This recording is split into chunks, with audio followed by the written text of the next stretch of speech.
From the beautiful Pacific Northwest, home of giant tech, grand mountains, and a striving startup culture, this is Thoughtful Leadership, about improving leadership in measurable ways without forgetting to love. Now your host, 20-year tech leader and coach, Rocco Luongo. Hi everyone, Rocco Luongo here. Video 2 of my Thoughtful Leadership series. Hey, have you guys ever struggled with running out of energy before the day is over? And then what tends to follow that? What tends to follow when we've run out of energy? We probably start making some bad choices. Those bad choices might be a bad email that we fire off. It might be a short response to a supplier or a colleague. It might just be treating some of your loved ones, frankly, with not the respect or the love that you should. I think that we all understand. I think we've all struggled with it. I think that, look, I get it too, right? We all have the feeling of running out of steam. It happens, okay? It happens. Sometimes the details of the day get away from us. Sometimes we're working so hard and that we end up at realizing that there's a lot more day left than we have got juice in the tank. You know what I mean? It's sort of like our battery indicator is just dropping and dropping and dropping throughout the day. And we start realizing that, hey, man, am I getting to 0% battery before my day is over? And what does that lead us to? I think that we probably all can identify to that to some extent. I know I do. Some days, well, geez, I can remember some days, and I wonder if you've ever had this problem where you even wake up in the red, where it isn't even like 5 o'clock and I'm at 20%. Like this actually happened to me yesterday. I had about 20% left in my battery, blinking red, and it's only 5 p.m. and I still need to find a way to soldier through, push my way through the day. And how do I get there? How do you get there? How do you recognize, or even if you do, right? How do you react when you realize your battery is low? One of the things I do, engineers, right? We find patterns, right? That is science to an extent. That is certainly engineering. It's finding patterns and finding commonalities between things that happen now versus things that happened in the past, and how we can try to extrapolate that forward and see, hey, what's about to happen? So for example, one of the things I realized, and this was during a coaching session last night with one of my favorites, Jason, and we were talking about it. And it's, rarely do I become a jerk, but I have found that if my battery is getting too low, where all of a sudden I am being pushed into making much more frank and quick, responsive, being impulsive, because I just don't have that energy to use any tact. I don't have that energy to connect. It takes energy to get in between that narrow gap between stimulus and response, and to decide that I'm going to pull these two things apart. I'm not going to react like my knee getting smacked with a hammer and just popping up as if it operates on its own. I am going to use my brain. I'm going to take the time I need. I'm going to make that gap between stimulus and response, and I'm going to make a choice in that gap, right, to begin to realize that it isn't going to be automatic. My response is not just going to be automatic. It isn't just going to be in this sort of highly stressed, low energy state where I'm being where I'm being impulsive, sometimes being repulsive, but where you have to change from a response that is simply a reaction to the thoughtful output, right? The thoughtful output of a purposeful process, right? That's what we need to do. We need to substitute it in there. And that gets tough to do when we're tired, okay? Quick side note on it. If you're hangry, that's a big part of it too. Remember that you're a human. Humans need food and rest and stimulation, energy, and all these different things. So allow yourself to be a human, okay? Allow yourself to take that time and recognize that you have human physical needs, and be a good steward of this human body that you encompass, right? Be a good pilot, right? And the pilot part reminds me of a fun talk. A pilot, an actual pilot, like in an airline, right? A friend of mine, BJ, he's a pilot. And we talk about this, right? They're well trained. They have got strict schedules of when they can fly. They have, logbooks that they have to fill out. There's FAA regulations on them. But they also have a lot of pressure, don't they? They have a lot of pressure to be on time, There's people out there who are trying to get home, who maybe have sick kids, who are on a business trip, vacation, whatever it is, but you are responsible for all those people behind you on that plane. So you have a schedule that says, all right, I'm going to take off and I'm going to land. Okay, that's my job. But my job is to do it safely. If I recognize that something is happening, I'm out of fuel, right? I'm not going to make it. Maybe there's weather that's causing me to circle too long and I need to make a different choice, right? A pilot is supposed to maintain his timeline, his or her timeline, but more importantly, a pilot is supposed to get you there alive and safe, right? It doesn't do a pilot or you as the passenger any good to be on time by crashing through a storm that you should have averted. And that is the pilot's choice. And to an extent, if we're going to be a good steward of our own lives, a good pilot of our own body, then we have to recognize if we're running out of fuel and we're heading for a storm, it's much better to divert than it is to go forward and crash. Okay? So it takes time though. It takes time. It takes energy and time to go in between that gap between stimulus and response and to make a good choice, to not be impulsive and reactionary, but rather to have your words and have your actions, your communication to be the smart output of a thoughtful process. And I think that we know that if your battery is on low, you are going to tend to be more frank. You're not going to tend to be more tactful. You're not going to tend to be more diagnostic. You're not going to tend to be more peaceful and stoic or more open to suggestion if you're running on empty. So think about your own battery and think about how you react. Is there a pattern there, right? Do you yourself feel that these kinds of things tend to happen more at like 4 to 6 p.m. in the witching hour than they do at 8 in the morning? Is it in fact your battery running low? What can you do to recharge? I know when I recharge, I like to read. I like to exercise, go for a bike ride, lift some weights, go for a run. I like to be social with my friends. I like to hang out with people. I'm an extrovert, so I get energy from that. Okay? So think about how you recharge. Think about what your power blocks are. And if you feel like you are getting close, like there's a lot more day left than you have energy in the tank, be a smart pilot. Avoid that storm, okay? And get yourself a power block. Whatever it takes. Go to the cafe, go to the gym, go do yoga, go stretch, go talk with a friend, walk your dog, pet your dog, play fetch with your dog. Right? We have a dog, Willie.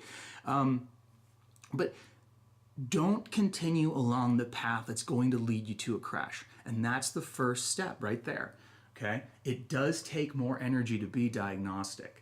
Okay, well, what are the old words? What's the old world here? The old world, we view quick answers demonstrating decisiveness, right? That's what I grew up is watching movies like, anything with Michael Douglas in it, like Wall Street when his hair's slicked back and shiny, right? He's always playing that same kind of evil Wall Street guy who's quick and decisive and frank, and that's powerful.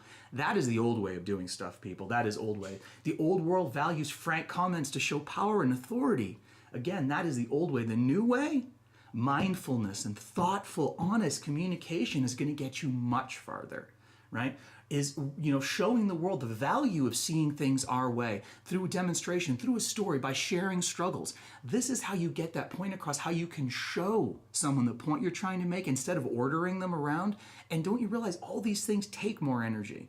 So don't try to think you're going to go forward and advance in a new way of communicating and a new way of behaving, achieve new goals, if you use your old methods or if you have these old stereotypes that still are taking up too much real estate in your brain.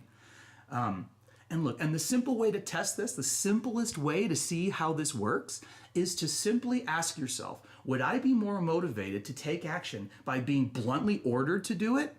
Or by seeing for myself the value in taking that action, right? I'm looking at my notes. But isn't that the obvious choice? It works so beautifully well.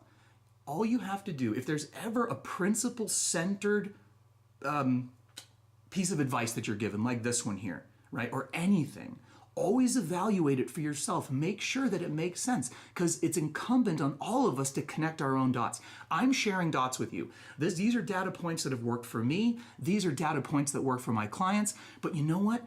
Only you can decide if it works for you. So don't shut your brain off. Don't go to autopilot, right? Be a good, smart pilot and a responsible steward for this human body that you occupy. And recognize that it's up to you to connect your own dots. It's a shout out to Kim. Thank you, Kim. You've got to connect your own dots out here. And the easiest way to do it, especially if it's principle centered, is simply imagine living your life by the opposite. Again, and that is a shout out to Steve Covey, 7 Habits of Highly Effective People. I've said it before, I'll say it again. You'll probably get sick of hearing me say it. Read it, read it, read it. It is a prerequisite for being a functioning adult if you have any desire to achieve anything meaningful. Okay? So that's the simple test right there. Simply imagine how it would be to be the reverse of it. And it will give you a very great insight to say, well, you know what? That does make sense. Okay, so how does this work? Okay, it's pretty simple. Start by thinking about how much energy you have left to give. Okay, number one, that's basically saying how much is left in the tank. Number two, honestly assess what you have left to do. And if I'm talking to you right now, you're probably motivated, you're into improvement, you like to do stuff, you like to achieve, and you probably try to give too much. You know what I mean? We all do sometimes, right? But that's one thing you're going to have to deal with on your own. That can be a subject of another talk. But for right now, you're going to have to just honestly assess how much left you have to do. So now you have how much energy you have, your battery level, and how much you have left to do, okay? If you only have 20% of your battery left and you're about to go to bed at 10 or 11 at night, you're probably okay. You're probably like, hey, that's awesome, right? Maybe you'll evaluate that and say, yeah, I could have done her a little more. That's something you have to deal with, right? But if we can get to 80% of your battery without running into that, that's a win right there, and you should celebrate that win, okay? But if you've got 20% of the day, or 20% of your battery left, so you're in the red, but it's only 3 in the afternoon, you could well be heading for a crash. So start thinking about those times. Is it the 4 to 6 p.m. slot? Is there a pattern to that jerkishness? Now, I rarely become a jerk, right? But when I do, it's almost always because I've overextended myself and I have not put a gap between stimulus and response and made my communication, my actions, my words, my intonation to be the smart output of a thoughtful process. They were impulsive, and we're trying to break that, okay? We're breaking that impulse, and we're going to introspect, and we're going to use this concept of a battery and how much I've got left to do as a tool, right? In a way, it's like a kind of a cost-benefit analysis, you could think, because you're making a kind of a ratio. I've got 2 more hours to go and I got 20%, I might make it. I've got 10 hours to go and I've got 5%, I need to stop and recharge. I am heading for a crash. All right, I hope that you understand this, and I hope this makes sense to you. But remember the pilot story. Your job is to pilot yourself through your day safely. And you can't tolerate crashes, right? 0% crashes. It's going to take your intervention, introspection, and growth to get you there, all right? So do's and don'ts. This week, think about your battery. Think about how much energy you really have left in your tank, right? Compare the amount of that battery to how much you have left to do, and try to see a pattern. Are you losing at that same time every day, right? Patterns teach us things that we cannot see in the moment. That's why we write things down. That's why we do journaling in part of our coaching sessions. That's why we write down status on action items and we make plans and we do status meetings. All this stuff that might seem boring and meaningless isn't. This is how we find patterns. And patterns teach us things that we cannot see in a one-off way, right? That is the basis of engineering in a lot of ways, right? It's not being immune to the good work others have done, following that pattern, and let time work for you. Time does not have to be the enemy. Last week we talked about silly putty and stress and how time's the common denominator in stress. We know that, we get that. Time pressure makes us feel stressed, we get it. And how we feel like we can react to it. Like if I'm a great pilot, I might be able to handle that storm. I won't feel the same stress as a new pilot feeling a storm.